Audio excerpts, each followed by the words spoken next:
Hi there, I'm Jennifer Angel. Welcome to my report. This is my weekly report for the love week for February the 13th. Thank you so much for being here and for following me. It's such a joy to be doing this and back doing my videos again. So this is my report, which is on jenniferangel.com.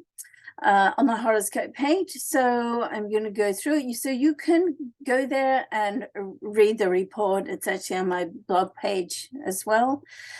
So let's get started and see what's going to happen for this love month coming up for Valentine's Day. So, the week is going to kick off with a really great interaction between love goddess Venus and the planet of inspiration, which is Neptune. So they're both in Pisces. I love this because Pisces is a highly sensitive sign and also a very romantic sign. Okay, so it's very, very nice for it to be there. And Venus is only there for this week. So Venus is going to move out at the end of the week, but we'll get for that. And when it does move out, it's going to be really, really good for, love and passion as well. So, this definitely is the perfect week for Valentine's Day. But really, I mean, for love, then it's every day, isn't it? Like every day is good for love. So, but right on the Valentine's Day on the 14th, you want to stay in a positive frame of mind and mood. I mean, always really, but particularly on this day, because there's several interactions that are going to happen between the moon and other planets. And as the moon is an emotional, sensitive energy, and in the sign of Sagittarius, then you want to be very mindful about your communication, because here's the lowdown on Sagittarius. It's the sign of truth.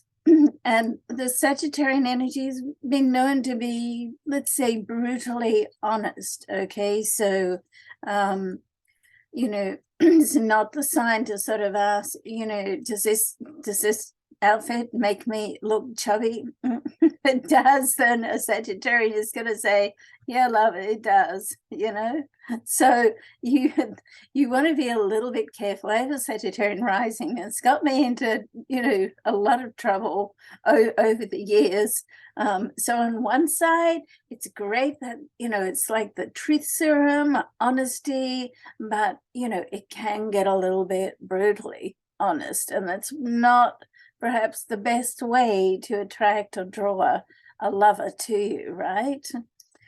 So the Sagittarian moon is also opposite the planet Mars, which is in Gemini on this day. And Geminis like to chat, and Mars is impulsive energy, and the moon is sensitive. So, when you put all those together, keeping in mind the brutally honest factor of Sagittarius, then it can be a recipe to be mindful of just what you say and how you say it, how you deliver it. So you want to avoid being reactive. And remember, there's two ways that this can go. You can, if somebody says something that really just pushes a button, then you can be reactive, you can, react, or you can respond. So to calmly respond, of course, is always the better, way to go. So, and it might just be simply for you to take a step back and think before you speak and say, this is what I want to say. This is what I want to get across. How do I go about that? Okay. So there's plenty of opportunities this way to get your point across. So I'm not saying hold back if you need to say something. I'm just saying to be mindful of the way that you put it across, because here's the thing.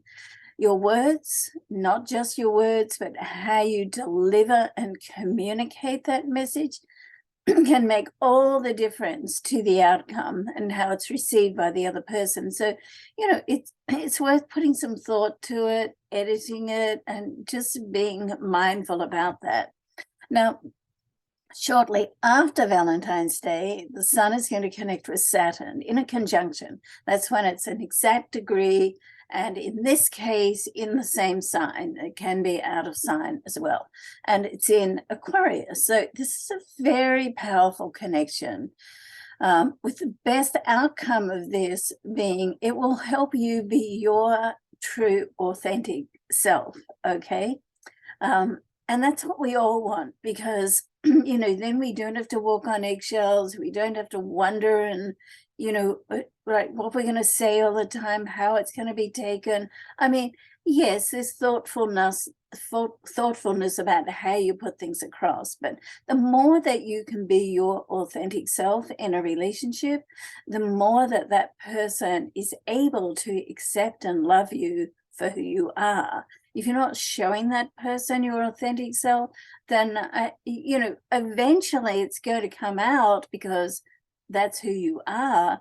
So we want to try to do that more and more and more, okay?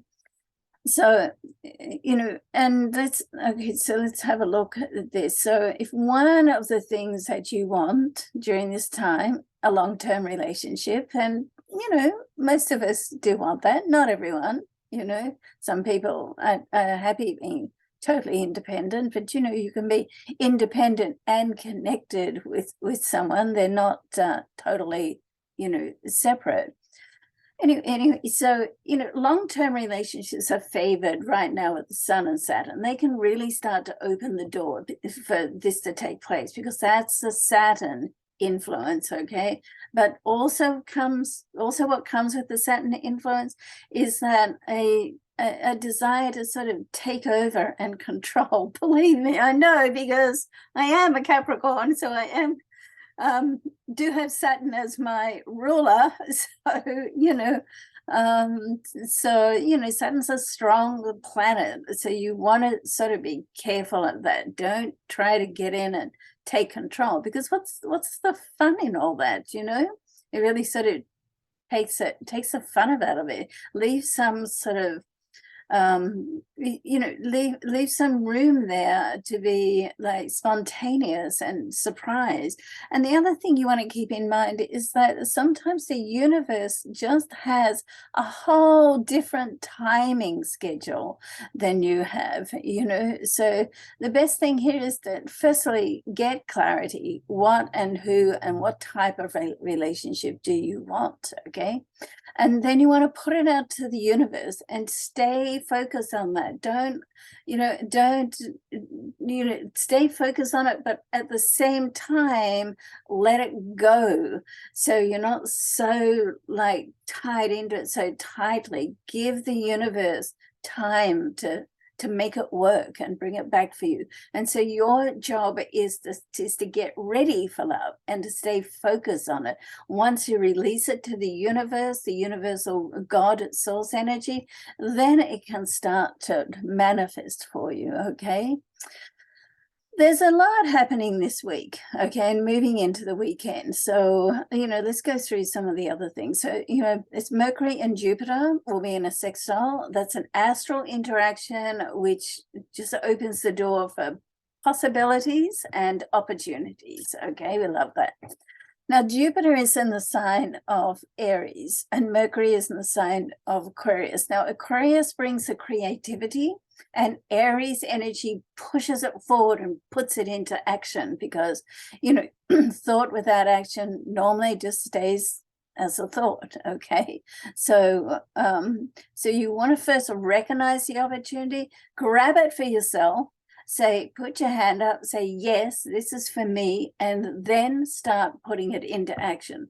You know, once you have the thought and then you say, yes, this is me, I want that. If you can then follow with some type of action, then that's when it starts to sort of concrete it.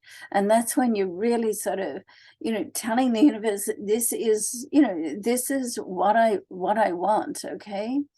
So at the same time, Venus and Pluto will also be in a sextile, okay? So this brings more opportunities your way. I love the Venus-Pluto connection. It's an extremely powerful interaction, because let's not forget, Pluto is a planet of transformation and Venus has the love vibration. and also very much an abundance vibration. So there's a lot of love, abundance, transformation going on this week, okay? But it's a powerful week, but it's really, for it to be powerful for you, you need to really make it yours. And sometimes to be able to do that, you have to be prepared to let something go as well. You know, that whole story, like, you know, if you want something different in your life, then you've got to be different. And letting go is not always easy or fun. You know, it can be hard, it can be difficult. So it's like an addiction. And I mean, in fact, latest research says that habits are actually a form of addiction. So, you know, to be able to say, yes, I want it, you actually have to do something else, and that's sort of let go of anything that you're holding on. So then you create that space, you create a void, and then love can come in. All right. The sun will also make a transition from Aquarius to Pisces on the 18th, 19th. And at the same time, Venus is going to make her transition from Pisces into Aries, okay, which I mentioned earlier on. So we have a Pisces-Aries energy combination, another extremely powerful energy which can make things happen, because the Pisces energy is imaginative, it's sensitive, it's intuitive, and Aries is just like to get out there and get things done, you know, moving. So Aries is all about moving and putting things into action. So this is a great combination.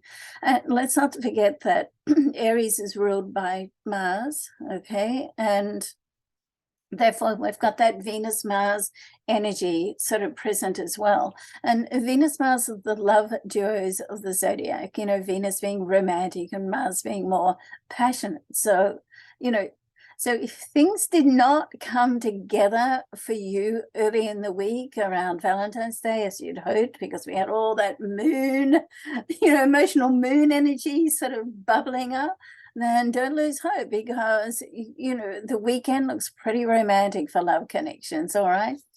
But you want to also be mindful that to have love in your life, first, you need to feel love, okay? So when you listen to all the greats, the neuro scientists like, you know, Joe Dispenza and John Assaraf and Bob Proctor, you know, that all say the same.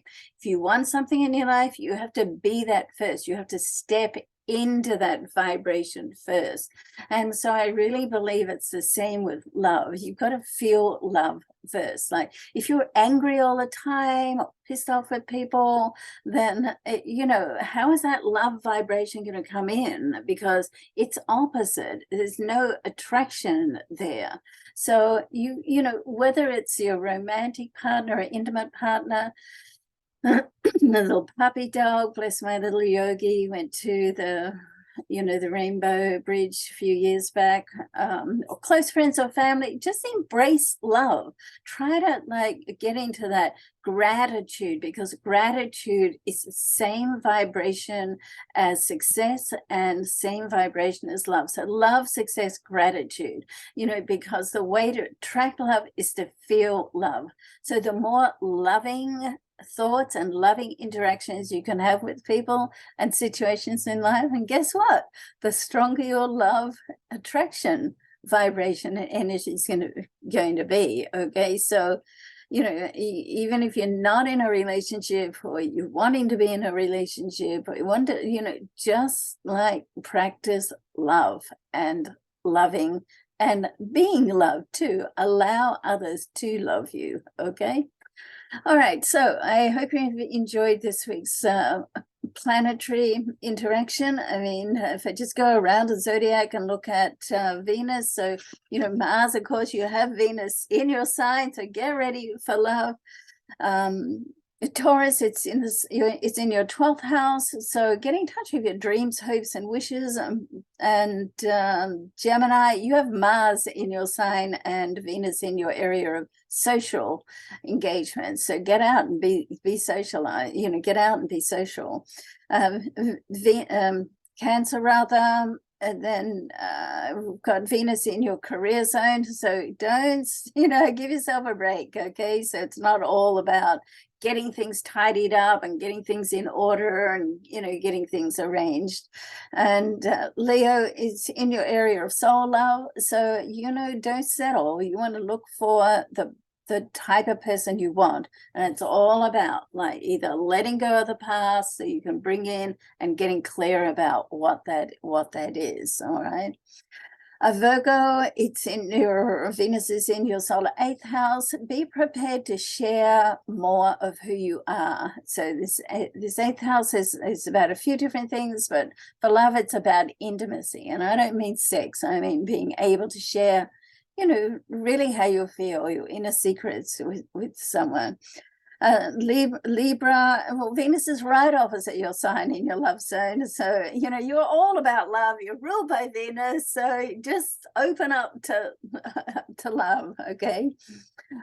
Scorpio, you want to look after yourself. This is in an area of organization. So get your love list organized and also well-being. So the more that you do for yourself, the more you feel better about yourself and the more open you are to attract love.